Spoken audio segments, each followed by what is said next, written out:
Good morning everyone. Basa tayo natin KJB Bible Daily Reading Plan. Today is April 10, 2022, Day 160, Proverbs chapter 19 up to 21. Basa. Sabayan niyo ako guys please. Proverbs chapter 19. Better is the poor that walketh in his integrity, that he that is perverse in his lips and is a fool.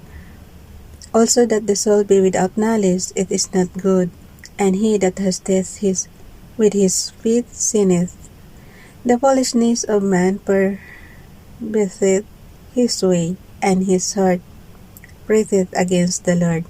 Wealth maketh many friends, but the poor is separated from his neighbor. A false witness shall not be unpunished, and he that speaketh lies shall not escape. Many will entreat the favor of the prince, and every man is a friend to him that giveth gifts. All the brethren of the poor do hate him. How much more do his friends go far from him? He pursueth them with words, yet they are wanting to him. He that getteth wisdom loveth his own soul. He that giveth understanding shall find good. A false witness shall not be unpunished, and he that speaketh lies shall perish. Delight is not seemly for a fool, much less for a servant, to have rule over prince. The decretion of a man deferreth his anger, and it is his glory to pass over a transgression. The king's wrath is as the roaring of a lion, but his favor is as dew upon the grass. A foolish son is the calamity of his father, and the contentions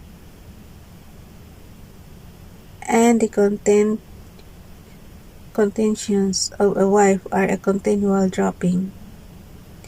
House and riches are the inheritance of fathers, and a prudent wife is from the Lord.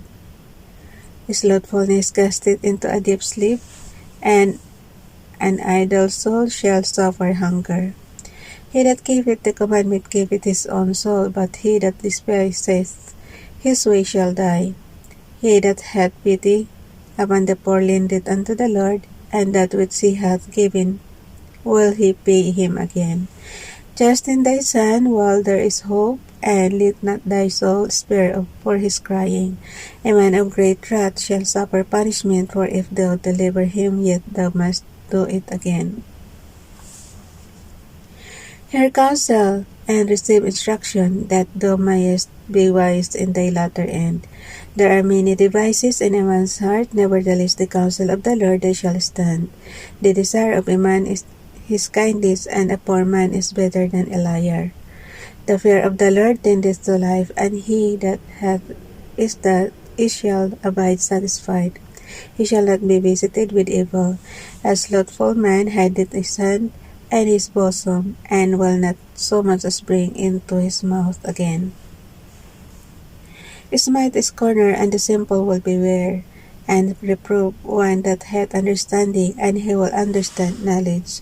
He that wasteth his father, and chaseth away his mother, is the son that causeth shame, and bringeth reproach.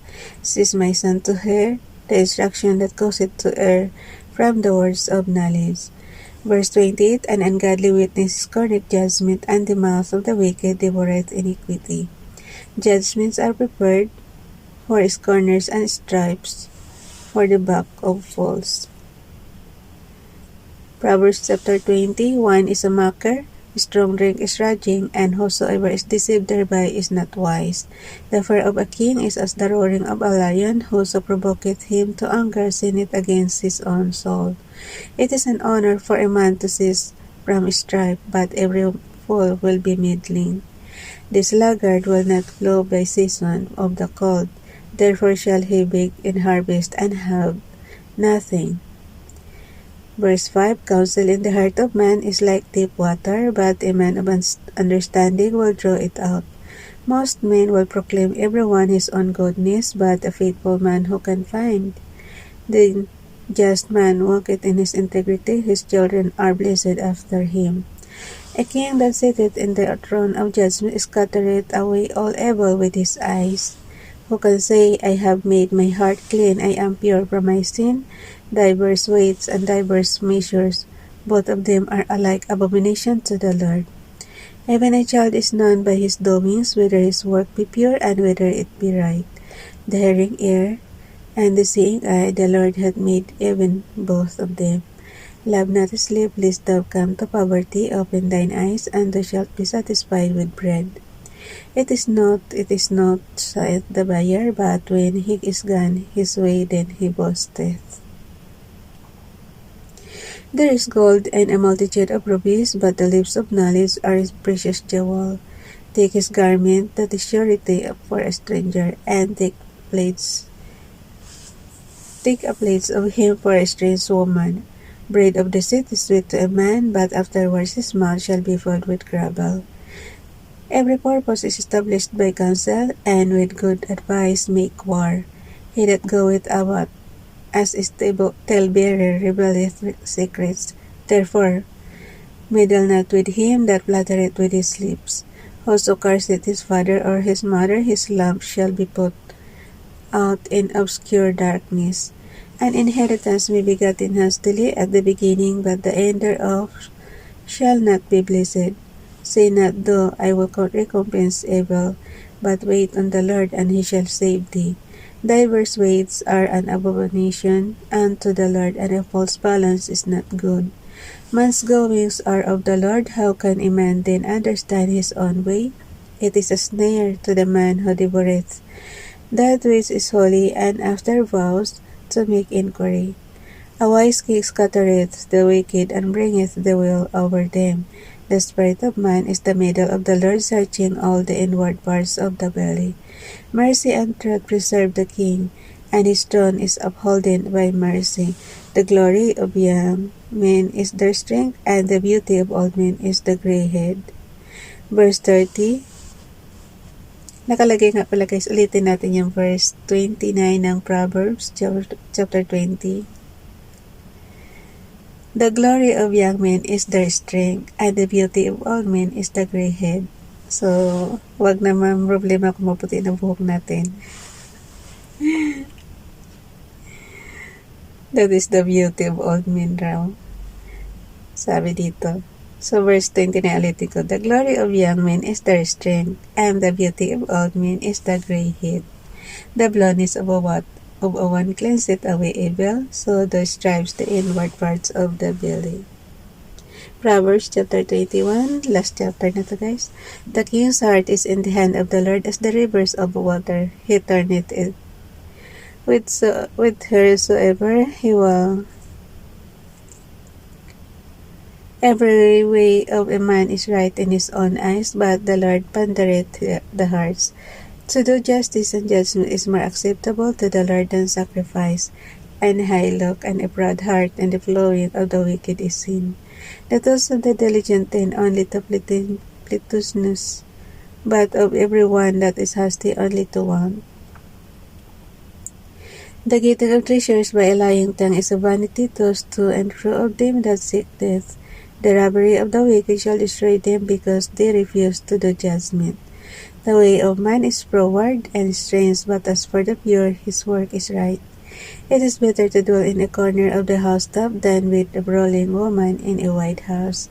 The soul of the wicked desireth evil, his neighbor findeth no favor in his eyes.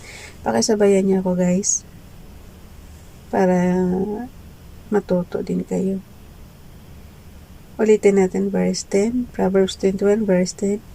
The soul of the wicked desireth evil, his neighbor findeth no favor in his eyes. When the scorner is punished, the simple is made wise, and when the wise is instructed, he receiveth knowledge. The righteous man wisely considereth the house of the wicked, but God overthroweth the wicked for their wickedness. Whoso stoppeth his ears at the cry of the poor, he also shall cry himself, but shall not be heard. A gift in secret pacifieth anger, and a reward in the bosom is strong wrath.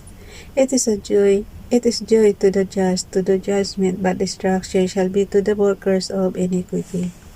Verse 16, the man that wandereth out of the way of understanding shall remain in the congregation of the dead. He that loveth pleasure shall be a poor man, he that loveth wine and oil shall not be rich. The wicked shall be a ransom for the righteous, and the transgressors, but the upright. It is better to dwell in the wilderness than with a contentious, and angry woman. There is treasure to be desired and all in the dwelling of the wise, but a foolish man spendeth it up. Verse 21, He that followeth after righteousness and mercy findeth life, righteousness, and honor. A wise man scaleth the city of the mighty, and casteth down the strength of the confidence thereof. Also keepeth his mouth, and his tongue keepeth his soul from troubles. Proud and haughty is corner in his name, who dealeth in proud wrath. The desire is slothful scaleth him, for his hands refuse to labor. He covereth greedily all the day long, but the righteous giveth and spareth not. The sacrifice of the wicked is abomination, how much more when he bringeth it with a wicked mind? A false witness shall perish, but the man that heareth speaketh constantly. A wicked man hardeneth his face, but as for the upright, he directeth his way. There is no wisdom, not understanding, nor counsel against the Lord. Verse 31, The horse is prepared against the day of battle, but safety is of the Lord. That's it. Hanggang 21 lang, diba? So, bye everyone. God bless.